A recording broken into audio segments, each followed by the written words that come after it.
Hello and welcome to another exciting episode of Have Game Will Travel. I'm your host, Bennett Newsome, also known as Damn It Bennett out there in the gaming community. But as the director of esports growth and development here at Full Sail University, I'm super passionate about exploring the diverse world of esports and gaming, beyond skill level.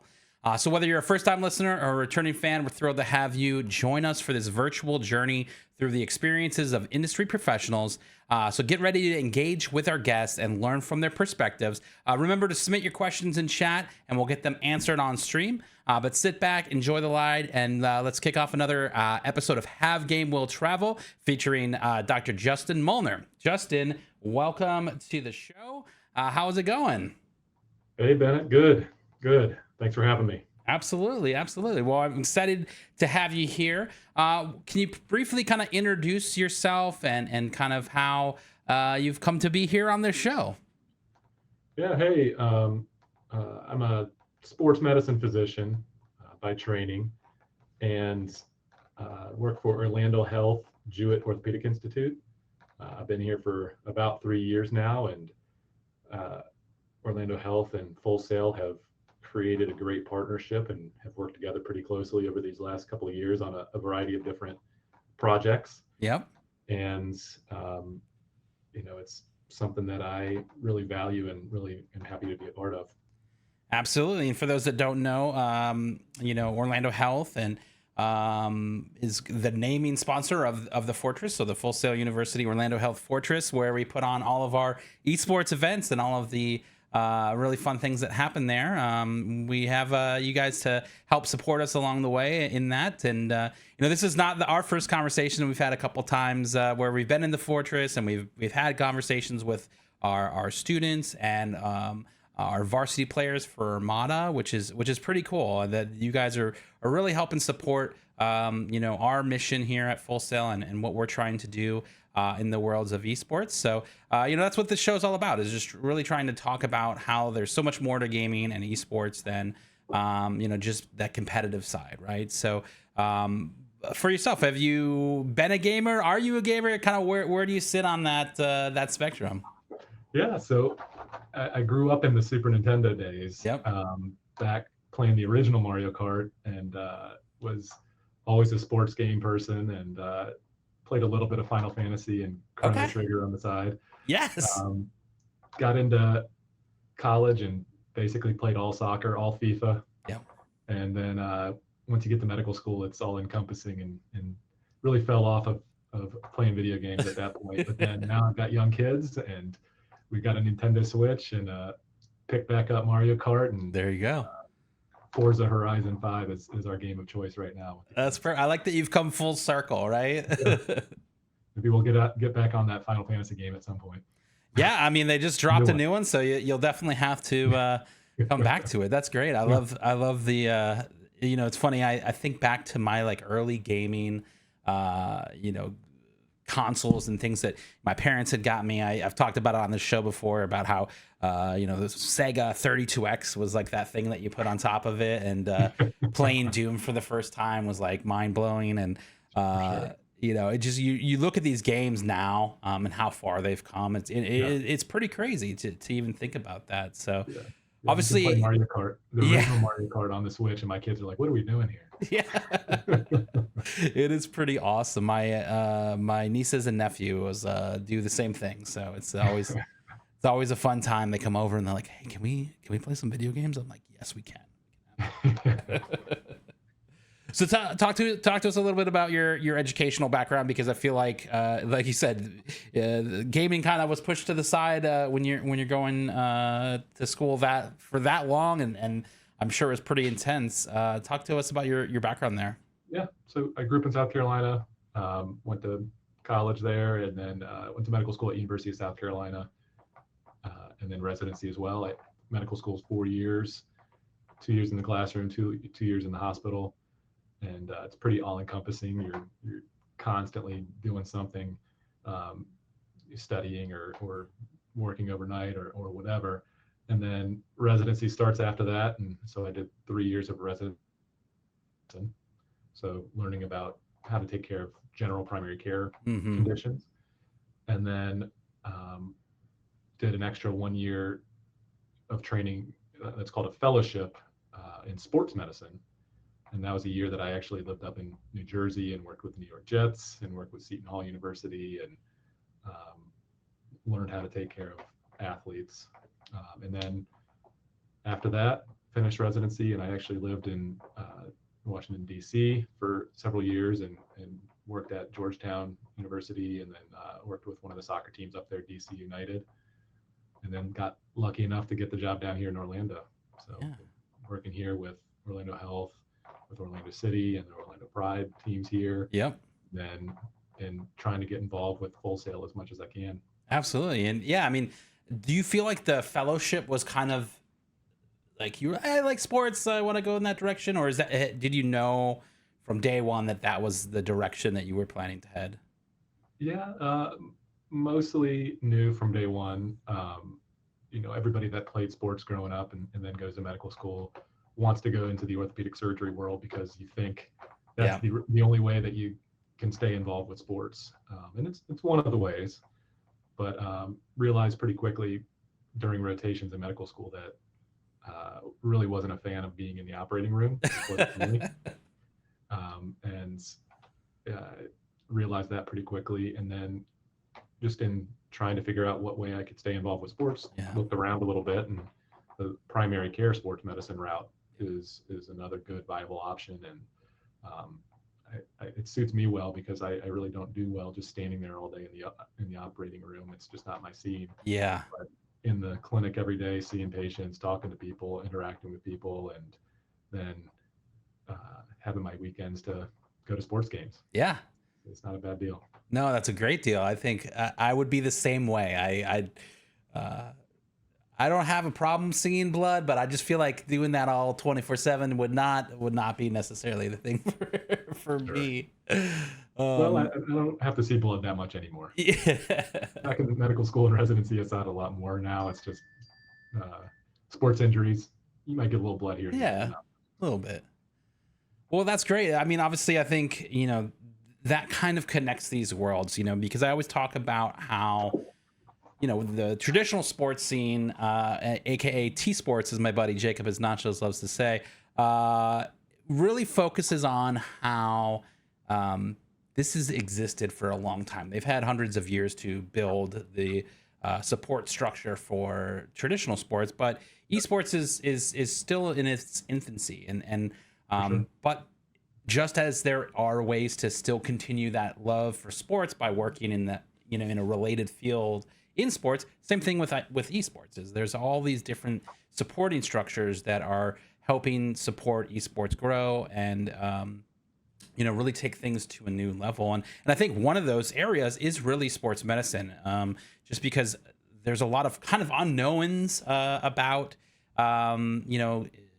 gaming and how things happen, and I think from an orthopedic health standpoint, like posture and ergonomics, like how do those play a role in like the well-being of gamers, and for maybe our viewers out there, like how do you kind of focus on those things as a gamer? It's easy to get hunched over and not really paying attention while you're putting in a session gaming. So what are those, like what's important about posture and ergonomics when gaming? Yeah, well, before I talk much about posture, I wanted to touch on a point that you made earlier about the building up of the infrastructure and the traditional sports that have been around for a long time. You're right. There is entire staffs of people that are surrounding the teams, and even at the high school level, several levels below the professional level, you've got pretty big infrastructure surrounding it. And interestingly, being a part of professional soccer here in the United States, it's in its relative infancy. Around the world, it's been here for hundreds of years. Yeah, much like baseball and basketball and football here, but soccer is 25 years old essentially here, and so it's just now building its infrastructure. And then women's sports similarly are just now building their infrastructure. So we're working hard to take care of our Orlando Pride athletes and to build up the research around women's sports and the infrastructure and getting more coaches and more athletic trainer support, et cetera. And I think similarly with esports, it's brand new essentially. It has been around, but not in such an organized way like it is now. Right. And so we're starting to see people that are making a good living off of it and doing it very, very frequently all day at times. And as with anything that you do very, very consistently, you start to develop some overuse related problems. And ergonomics, I think, it's a big thing that I see in my sports medicine practice. You hear sports medicine and you think that I just see athletes all day long. It's not typically a full day of athletes. I see probably anywhere from a quarter to a half, maybe 3/4 athletes, and then the rest are, your office athletes, I think they call it. Yeah. And it's people that are having complaints related to sitting in front of a computer or doing something over and over and over again. And so for esports athletes, a lot of times you're doing it while you're sitting. Yep. And so right off the bat, you're getting tightness in your hip flexor muscles. And so that can lead to issues related to weakness in your lower back and in your core that can give you back pain and problems. And then the classic text neck from looking down at your phone and texting. Yep. And people get a lot of problems with the back of their neck and then can get associated headaches.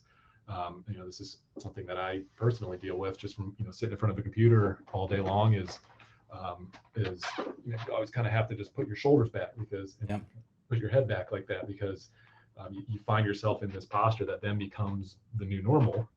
And it's not. Now I've got to sit up straight for the rest of this interview. Yeah, as soon as you said ergonomics, I did the same thing.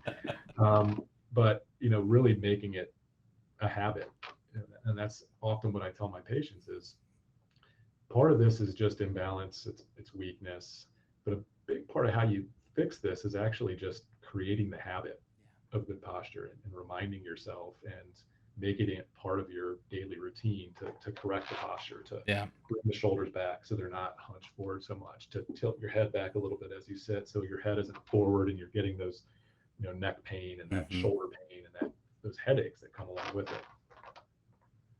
Yeah, obviously I think as this grows and you see, you talk to any kid nowadays, they're like, what do you want to be when you grow up? It's I want to stream video games for a living, or I want to play esports, and so I think there's a lot of people that are putting effort into those areas, but that includes sitting in front of a screen for X amount of time.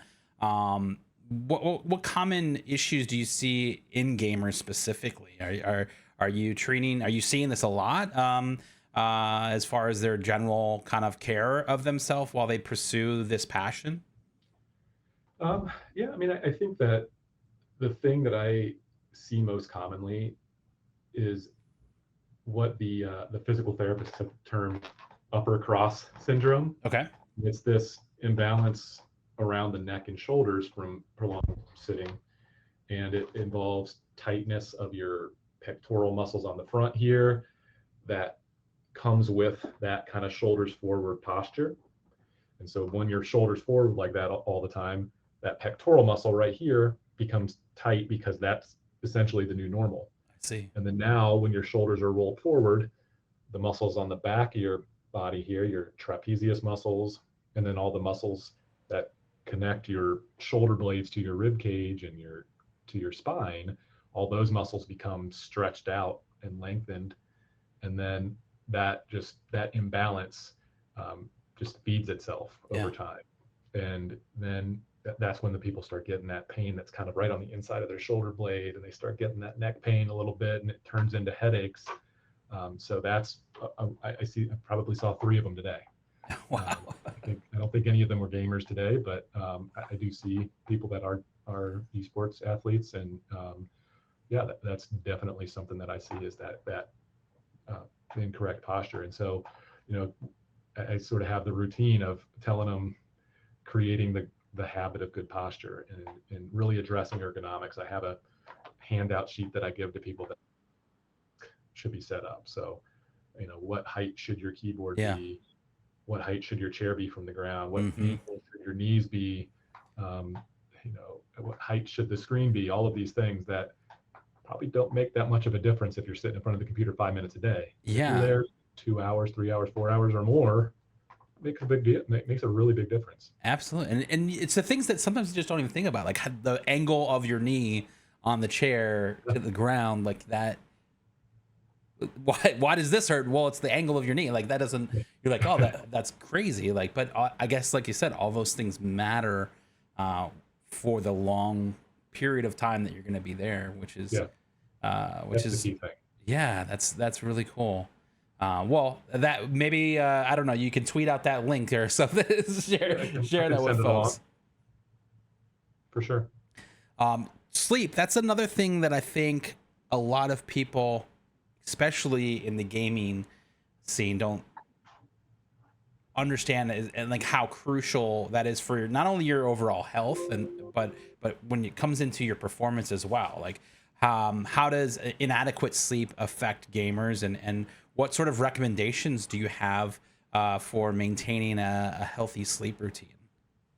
Yeah, so it's super important for life in general. Right. Completely independent of what you do during the day, whether it's gaming, esports, or your normal day-to-day job, or playing traditional sports, or anything else. Your performance is directly related to with the quality of your sleep. And so there's definitely a number. You typically see anywhere from 7 to 9 hours is optimum in terms of sleep, but you also want to make sure it's quality sleep. And so if you're waking up several times throughout the night, that's can be a problem, and there are some medical related issues that could cause that, like sleep apnea for one. So if you're a big snorer, a guy that snores at night, or coughs a lot in their sleep, those are things that maybe you need to get things looked at by a physician to determine if you have sleep apnea, because there is a fix for that, and it can actually dramatically change the quality of your sleep and your daily health. So that's one piece of it. Mm-hmm. And then, when you're not rested, your performance suffers in a variety of different ways. Your cognitive performance really suffers. Your reaction time, your ability to plan and to create strategies, that suffers a little bit. During medical school, we're often asked to stay up for a 30-hour shift. And when you get to the end of a 30-hour shift, you feel terrible. Yeah. And you really have a hard time thinking, and that's essentially what you're doing to yourself if you're on one of these all night marathon sessions, or doing something where you're really not sleeping well. And you may not notice the effects of it directly, but your performance will suffer in a variety of different areas because of it. Yeah, I can attest to that. I've done too many in the day 24-hour streams that I no longer do them because it was just so terrible. They get harder as you get older too. Yeah, absolutely. They 100% do get harder as you get older. But it's really, because I think that especially in the streaming space, like that's such a normalized thing, which I don't think that it should be anymore after a few of them. I was like, it's just not that great. And from a number standpoint, and for these people that are trying to grow their channel, keeping that consistency high for 24 hours is just like an unspeakable tax, and that it's just too hard to do. So obviously we don't recommend that, right? But it is definitely something that is very common in this space, to put in those types of sessions, or a new game drops and you want to be in the directory and streaming it nonstop. Like it happens. So well, interestingly, medicine is moving towards limiting that in residence. And so before there was really no limit. They could work you as long as they wanted, right? And some of the surgical specialties really got hit hard, but they've created rules where you can't be on for more than 28 hours at a time, and only one of those per week. And there's a variety of different rules that have been put in place for that have gotten even more strict over time. And it's logical. It makes sense. You know, you're not performing well. You don't want somebody that's Yeah. making decisions for your life potentially to be in those conditions. And similarly, you know, maybe there is potentially some movement towards limiting some of that on the esports side of things. I don't know how you would do that functionally, but you know, I think it's not great for your health. Yeah. And you know, I think another thing about it too is if you do want to perform for such a long period like that, you know, your sleep before and after that has to be really tight, and your nutrition has to be really good and Yeah. optimized and all of that for you to actually perform properly. So, you know, there's other considerations at hand there too. Yeah, absolutely. For the longest time, I mean, I've been streaming and making content for about 9 years now, which is kind of crazy to think it's been that long. But a significant portion of that time, all of my streams were at night, after work, and they would go till midnight, 2 o'clock in the morning, depending upon what day it was. But after it's 2 a.m. You get off playing an intense game that your heart's racing 90% of the time. Like, I had a lot of trouble sleeping after that, and my sleep it was not good. And then I would get up at 7 o'clock in the morning because that's just when my body woke up, and I would go to work or whatever. And the cycle of that for me was not great. And obviously I've made a change. I now stream in the morning every morning, which is great, but it really had a significant impact on me. And I am sleeping a lot better now, which is kind of crazy. But I had really started to look at the sleep aspect of this, and I was really, really blown away with like how important it is.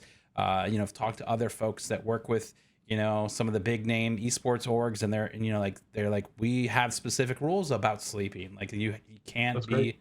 pulling all nighters and doing this and that, because it's going to affect their ability to perform in such a way that it's mandated, right? Yeah, and I don't think you really realize what you're doing to yourself until you actually start getting some good sleep, and you're like, man, I feel great. You're like, no, this is actually normal. I'm a much happier person now, I swear. Yeah. Well, in kind of a related area, we got our first question from chat. It comes from Jacob is Nachos, and his question is, how much water should we be drinking every day? And I feel like dehydration plays a whole different effect into the world of competitive sports, obviously in traditional sports and in esports. But what sort of guidelines would you give for gamers to stay adequately hydrated during their gaming sessions? Yeah, so the recommendations are kind of all over the place, but the general rule of thumb that I've seen is that you take your body weight in pounds, cut it in half, Okay. and that's the number of fluid ounces that you should drink a day. So if you weigh up 120 pounds, then you need to drink about 60 fluid ounces of water per day. And 20 ounces is how much in a typical Gatorade container. 12 Right. ounces of a typical can, so can of Coke or something. So 3 Gatorades or 5 cans worth of fluid. Now, water. I like how you navigated that. Yeah, water versus soda is a different thing altogether. For sure. Now, a 20-ounce soda is got, the majority of it is water, but it's got a lot of electrolytes in it, and it's got a lot of various different acids in it that taste great, but change the way that your kidneys metabolize fluid. And so you end up getting rid of more than what you would take in compared to if you were just drinking like regular water. Yeah. And so, it's not to say you're not getting any hydration from those things, but you're not getting as hydrated. So you have to adjust the numbers a little bit. Yeah. And drink more. And I think if you're exclusively drinking sodas without any water, like or any other things, Gatorade or right. Milk or anything else like that, then that leads to its own problems. There's bone density related issues from people that have exclusively drank sodas and drank a lot of it because of how much those various carbonic acid and acids that are in there will actually leach some of the calcium out of your bones. And so I don't want to scare you too much on that, but I feel like they it's a could go real down a thing. whole rabbit hole here, right? It's a real thing if you really are exclusively soda Yeah. and really just don't drink any water at all. And then, the other thing to think about with a lot of these sodas and energy drinks and things is just caffeine content. So, full caffeine's a good thing. It'll wake you up. It'll make it more clear and think more clearly. But, too much, you start getting jittery. You start elevating your blood pressure a little bit. You start affecting your sleep if you're drinking it too late in the day. Yeah. And it actually can increase anxiety too if you really overdo it. So a lot of negatives to it if you really don't if you don't really take good care of what you're doing with it. Yeah, and that's something I mean, it's so important. You don't. These are all the things, and this is why I'm really excited to have you on the show, is because these are a lot of the things that you just don't even think about. Like, oh, soda, whatever. Yeah, it's easy to pound a 6-pack of Coke or Mountain Dew or whatever. Yeah, right. It tastes great and it makes you feel pretty good afterwards. But man, a couple hours later or the next day, you're hurting. And I feel like this is the same for nutrition too, right? Like having a healthy nutritional diet, is going to play an important part in all of these things. I know we have, we're in respect to Armada, we're all college students, right? When I was in college, I did not have a healthy nutritional, regular diet when I was going to school. What sort of guidance would you recommend, for anybody that's trying to optimize their overall health and performance when it comes to maybe competitive gaming? What advice would you give there? Yeah, so I think that really being deliberate and choosing to have a meal rather than just snack all day long is important. Right. A pattern that is easy to get yourself into is where you just, grab a bag of chips and a bag of candy and something else and just sit there and play for a while.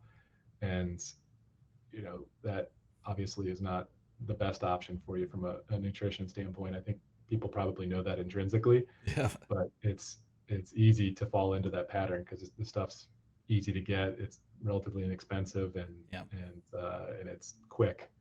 And so I think spending some extra time to learn about nutrition and to learn about how to fuel your body properly is important. It's part of why we're here today, right?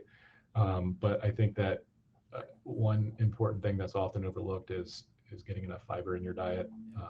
It's something that actually has a lot of benefits. I won't go into too much detail, but it does also help your cholesterol as well. So there's a lot of reasons to make sure that you have some fiber in your diet and have a salad every once in a while. But having a couple of square meals per day. We always hear breakfast is the most important meal of the day. I don't know if I agree with that tagline necessarily, but it is important to get something into your system somewhat soon after you wake up, just because your body has been fasting overnight. And intermittent fasting is a whole nother topic that is a topic for another day, I think. But your body's looking for nutrients, and so you want to try to eat something in the morning to get your brain working and get your thoughts a little bit clearer, and get a little bit of energy. And then you can talk about the breakdown of carbohydrates or carbs versus protein versus fat. The thought has classically been that fats are not good for your waistline because there's so many calories per gram.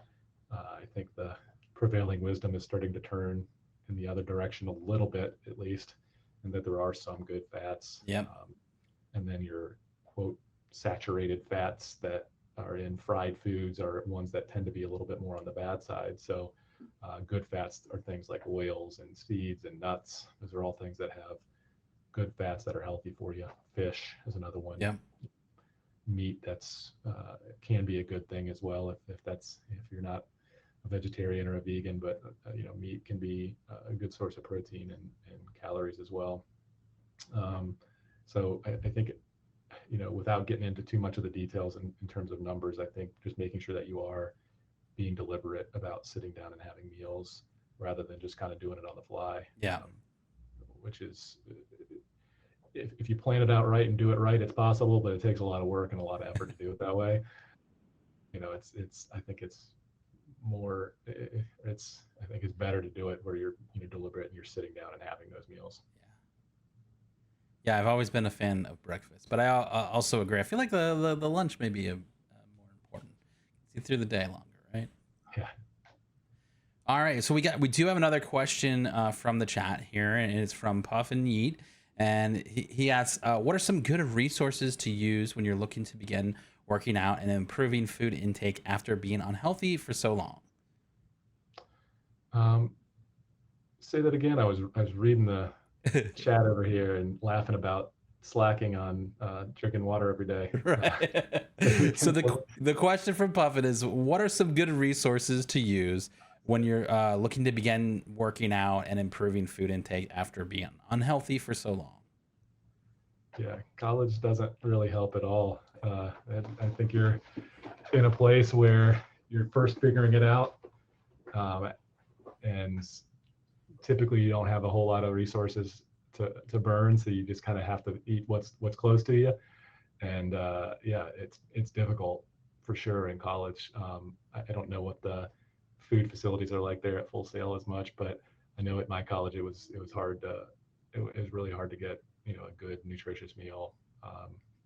But in terms of specific resources, I mean, it's pretty amazing what you can find on a good Google search these days.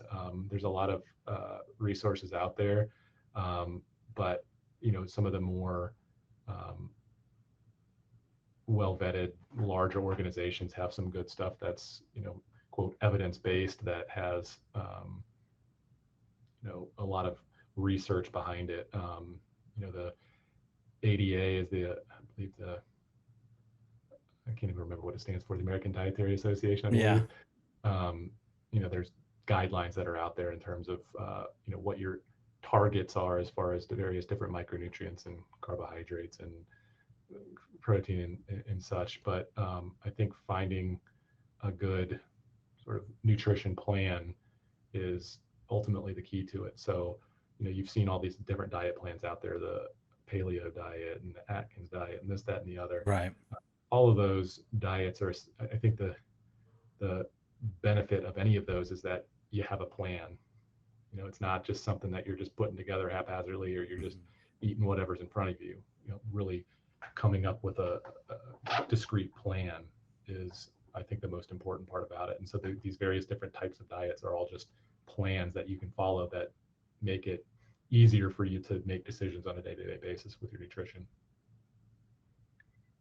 Yeah, Ivan, I think you're right. I mean, planning. I think in college I had no plan, right? It was like, oh, I'm gonna go here, I'm gonna get a sub, and that was exactly. as right there. Yeah, that was my plan, right? Like, yeah. So I think that starting to think in that mindset of trying to actually plan out 3 meals, instead of just one at the time is a good step.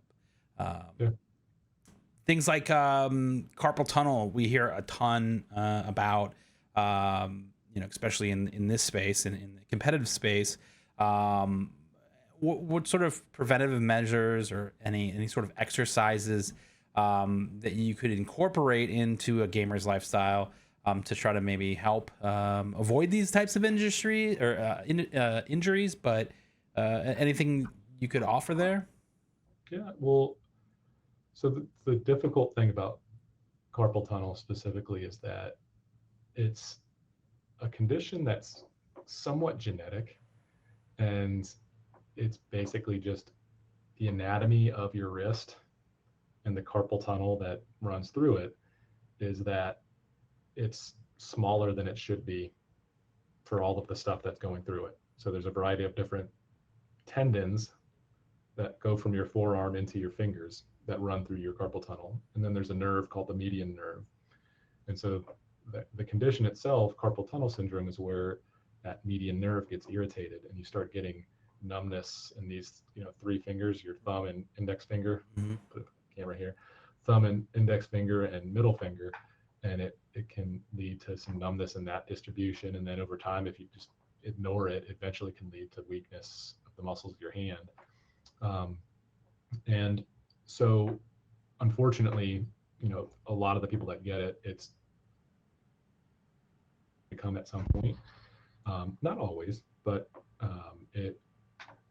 that tunnel is just smaller. But that being said, if you're doing things where your hand is kind of, or your wrist is kind of in this position like this a lot, then that compresses that carpal tunnel and kind of accelerates the process. And so, oftentimes if people are playing a game on a keyboard and their keyboard's all the way down in their lap, or it's up on a elevated platform where you're playing up here and your wrist is all cocked up, that is a problem. And that's where those ergonomic suggestions come into play, where if you do it for 5 minutes, it's not a problem, but if you do it for 2 hours, it's a problem. And so making sure that wrist is essentially neutral or straight when you're typing or when you're using a controller or a mouse or whatever. So you'll notice that these ergonomic keyboards have a little pad right in front of the keyboard, right? So that's basically to rest your wrists on it. Yeah, there it is. So rest your wrist so that your wrist is straight. And I'm having a hard time with this camera. And then you've seen those mouses that are like vertical. Yep. So another idea that basically keeps your wrist straight so that you're not compressing that carpal tunnel. Yeah, I think that's a huge concern for a lot of folks in the space currently is just dealing with those. And I think you're right. It goes back to all those little things that we talked about earlier that you don't necessarily always think about. The height of your armrest to the height of your desk. Is it equal, or are you higher, are you lower? Like those are all things that I guess could throw it off. And then you use a laptop. I mean, the name of a laptop implies that you put it in your lap, right? Yeah, right. That's a horrible way to type on a keyboard, is with it in your lap and your hands all down like this. That's just doesn't lend itself to good posture and ergonomics. So we talked about things like earlier about like screen time, right? And like being completely engulfed in the game and in front of the screen. What sort of tips do you give to, I guess, probably anybody, because everybody has this kind of problem looking at their phone, their laptop, like gaming, obviously. What recommendations do you talk about when it comes to like screen time? So I mean, it's really variable depending on what you do. Some people make a living looking at a screen all day long, so there's really only so much you can do. Right. From that standpoint, but there's various recommendations out there with the American Pediatric Society for kids in terms of how much they want to try to limit screen time, and it's significantly less than you would think. I don't have the numbers right in front of me here, but in terms of pure number of hours. But I think that one of the many reasons not to just stare at a screen all day is the way that the light stimulates your brain, and it can really negatively affect your sleep. And so using blue light blocking glasses and turning on that night mode that is on most monitors and phones these days, that helps take away some of those blue wavelengths that can negatively affect your sleep. That can be important to mitigate some of the screen time related issues. But another big issue is eye strain. So I think one of the things that I've seen a lot with eye strain is that the 20-20-20 rule. I don't know if you're familiar with this or have heard of this, but every 20 minutes you should look away from your screen to focus on something that's 20 feet away for 20 seconds. So I'm sure that most of you have noticed, if you just stare at a screen for an hour or two at a time, you look up and everything's blurry and you're all disoriented. It's never happened to me before.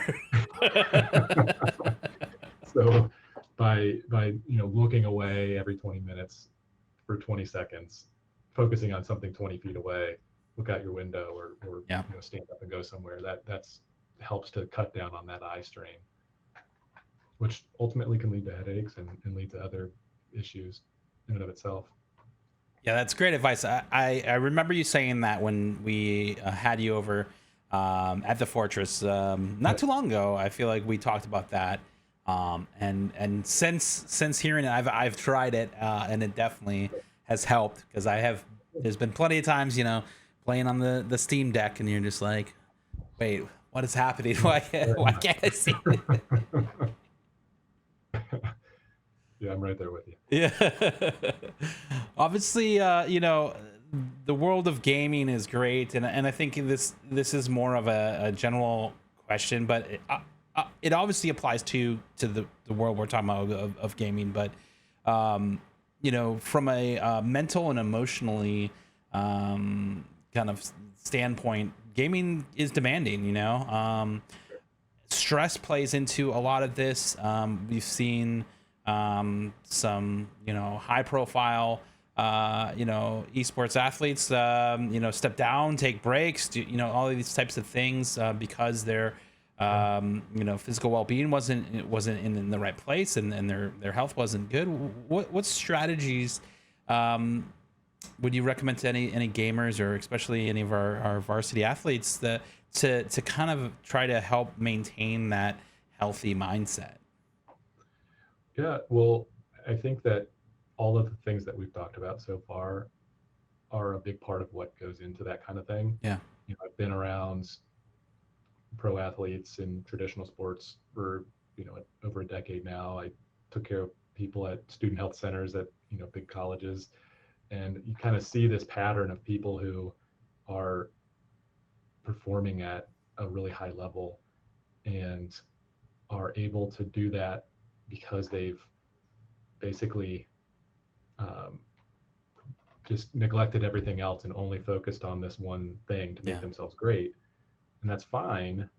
It gets you to a point, but then it only gets you so far. And people eventually, if you don't really focus on the nutritional aspect, if you don't focus on the exercise, if you don't focus on hydration, sleep, that's setting you up for poor general health, but also poor mental health. And you can only sustain that for so long. Yeah. When you're completely dysfunctional and your nutrition's really off and you're not sleeping well, you notice that. Maybe you don't notice it, but other people notice it, that you're in a bad mood or you're a little snappier than normal.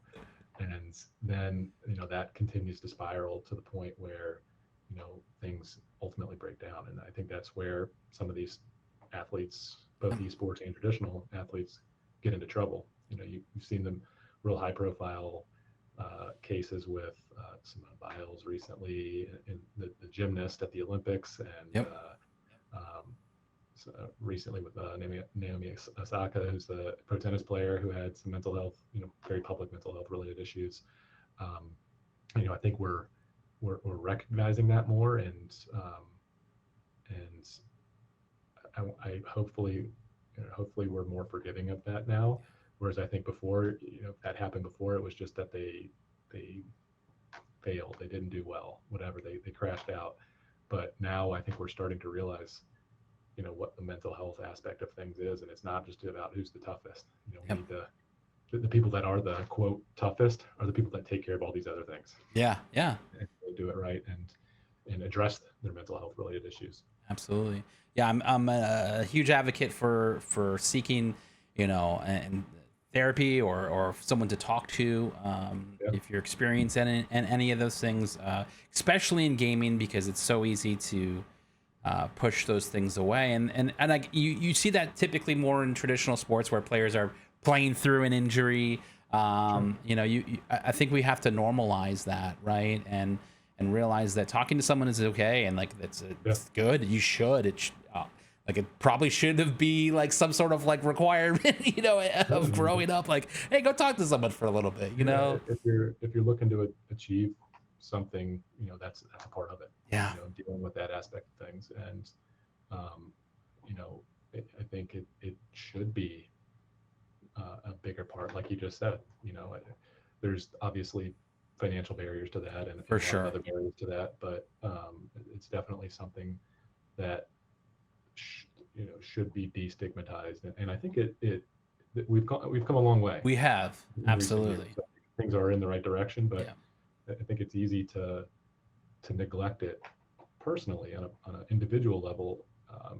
You're not able to see the signs before things break down. Yep. And so I think having somebody to talk to about that is part of the way that you avoid that, essentially. Outside of the stuff that we've talked to, I mean, obviously carpal tunnel, things like that are probably more noticeable kind of conditions among gamers. Do you see anything else that maybe people just don't think about that you traditionally see more with gamers and esports athletes? I mean, I think the biggest ones are your carpal tunnel or wrist and thumb related issues, and then you see some of the eye strain and visual related issues and headaches, and then the neck and postural related issues. One of the things I mentioned right at the beginning was some hip flexor related problems too, and so sitting a lot shortens your hip flexor muscles very similarly to your pectoral muscles, like I talked about with that upper cross syndrome. Right. So similarly, it kind of tilts your pelvis forward a little bit and puts extra stress and strain on your back, and so people end up getting a lot of back problems. And it's easy enough just to chalk it up to sitting a lot. I'm sitting a lot, so my back hurts, but it's more complex than that, and it isn't really so much the physical compression of your spine and sitting on your back that's the problem. It's actually more the imbalance that develops as a result of that position that you're in. So I really can't think of anything else that kind of is more hidden. I think esports gamers probably get pretty similar injuries to everybody else. Otherwise, maybe just from day-to-day life. Yeah. And obviously, you've had a ton of experience in the professional sports scene, as you are representing a lot of Orlando sports teams as well, which is awesome. What sort of similarities or differences do you see in health and performance considerations between someone that plays for Orlando City or Pride compared to maybe a professional gamer? Yeah, I'm not that up to speed on what kind of preparations that people on the esports side take as far as training. I mean, I think that from a physiologic standpoint, the Orlando City athletes, for example, are running all day, 2 hours or 3 hours at a time to not only get the practice reps in and learn how to or perfect kicking the ball the right way and strategy, but also the fitness that comes along with it. And so they're conditioning their heart and their lungs to be able to handle higher loads. And so when they're in a game performance situation, they're able to handle those loads that they want to put on. Now, on the esports side, I think similarly, you're training or you're practicing day in, day out to become better at the game that you're participating in, but you're also conditioning your heart and your nervous system to get used to some of the stresses that happen. And I imagine that the competitions are much more stressful than the training. Yeah. And so conditioning yourself for that type of stress is important. And so, like I said, I don't really have much insight into the training process, but I imagine that trying to train for some of those stressful environments by putting yourself in stressful environments is how you do it. Yeah. Similarly, I'll make a correlate to medical school. They make you take these really, really long tests because they essentially condition yourself to be able to concentrate for 8 hours at a time. And so part of it's knowing the information, but part of it's just being able to have the stamina to sit through a test. Yeah. Concentrate for 8 hours. And so you have to condition yourself for the activity that you're doing. I would be a terrible doctor. I already know that. Yeah, I'm glad I don't have to take this test anymore. Yeah, thank God, right? One thing that I hear a lot, because we have there's definitely a few that really are into physical activity outside of gaming. Obviously we see a push of, hey, go touch some grass. Like get outside, do that, come back, play, do a balance, right? So like what kind of recommendations maybe that you have for incorporating that physical activity into a gamer's lifestyle. Like, hey, you don't have to change anything about gaming. It's not less, do less, but let's add more of something else that's positive to the mix. What sure. would you recommend? For sure, yeah. I mean, I think again, some comparison to traditional sports. One advantage that traditional sports has is that training for those sports is essentially exercise. Right. Cardiovascular exercise. You're kind of getting that exercise in by doing that. Now, we all have heard about and know intrinsically what the value is of exercise in terms of your health. It keeps your cholesterol levels down, it keeps your blood pressure down, it keeps your heart healthy, it keeps your mental health stronger. It has a number of different, it has benefits in every different part of your every body system.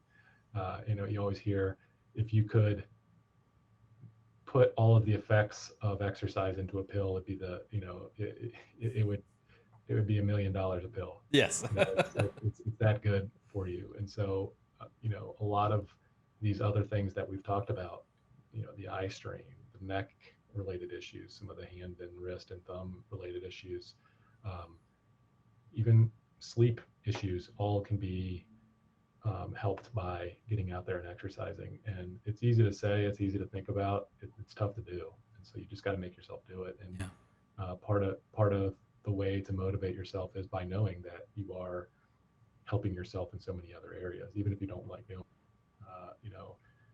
Obviously it's easier to do when you like doing it. So I think that's actually one of the biggest things for exercise. You got to find one that you like to do. If you hate running, don't go try to force yourself to run. It's not going to work out for you. If you love playing soccer or you love playing, ultimate frisbee or whatever, go do that. Yeah. It's going to keep you active. It's going to allow you to exercise, to get that heart rate up, and tends to be social too, which for some people that's a great thing. Yeah. Not so much, but to each his own. Do you have any or see any like warning signs or symptoms that gamers should be aware of when it comes to like their orthopedic health? I mean, I think just like you always talk about soreness versus pain, and I think being a little bit sore when you stand up, but it goes away, it's probably fine.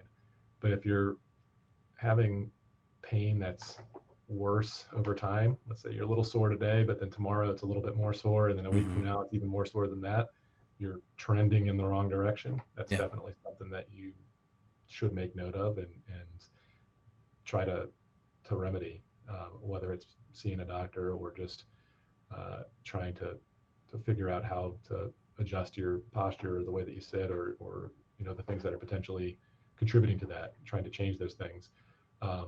Now, there are a variety of different conditions that, if you get yourself into a place where you're in severe pain, sometimes it's hard to figure that out on your own, and seeing a doctor is a good idea, to have somebody else to put their head together with you and try to figure out what's going on and figure out how to fix it. One of the things that I like most about my job is figuring out how to fix those things in an individual way. So it's very different for an esports athlete than the goals are different than for a person that is, a weightlift or a person that's a long distance runner. Right. The goals and the methods are very different. And so there's not really a one size fits all way to address these things. Sure. And oftentimes that's what you get when you do a Google search. I think it's easy to say, my elbow hurts. Google. Also terrified, possibly. And Google tells you it's probably cancer, or gives you a variety of different things that are maybe less than helpful for your individual situation. Right. So sometimes you just need somebody to talk to and perhaps get a set of x-rays or some other imaging studies, or just to run it by someone like me who's seen it 1,000 times before and can help to figure that out more specifically and save you some time to fix it. Yeah. And to sit there and try to fix it for weeks or months at a time and hit dead ends. Instead, talk to somebody and you fix it in a couple of weeks or less. Absolutely. And that kind of leads into this next question was, uh, what message do you have for gamers about prioritizing their overall health and well-being? It's very easy to be like, I'll fix that later, or I'll, you know, go Yes. do that another time, next week. But then that Yeah. never comes. So what message do you have for gamers to prioritize that? Take care of yourself. It has so many benefits in every part of your life. Not only your uh, grades and your schoolwork, your performance at your job, your relationships, your day-to-day comfort.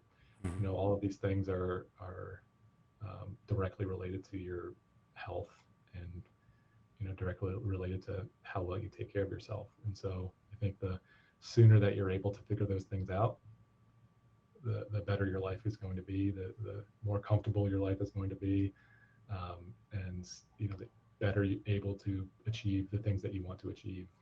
Um, so yeah, I mean, I think you got to do well in school. You got to um, have some fun here and there. You got to do what you have to do, but all of those things are easier when you've taken care of you put the work in to take care of Yeah. yourself. Really prioritize taking care of yourself. Yeah, I feel like a common kind of vertical between all these is a balance, right? Sure. Um, not necessarily too much of one thing can be bad, but obviously balancing it is an important part of the process For uh, sure. for students, for everybody. I'm sure that you experience working with younger gamers, right? What sort of advice do you have for parents to kind of help their children develop healthy habits and prevent an unhealthy gaming lifestyle? Yeah, I think message to parents is sometimes you got to be a little mean and put your foot down and tell them, no, you can't play for the 6th hour in a row.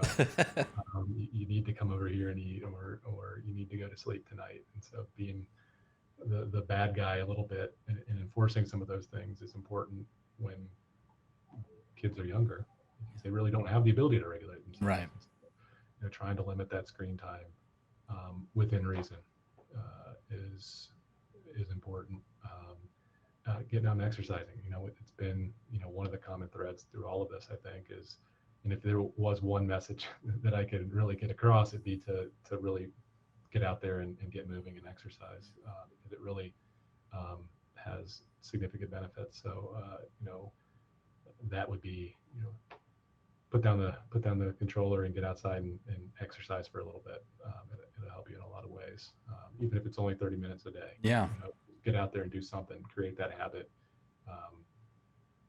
get yourself out of the mindset of exercise being drudgery and being a terrible thing that you don't want to do, and create the habits earlier to serve you well later.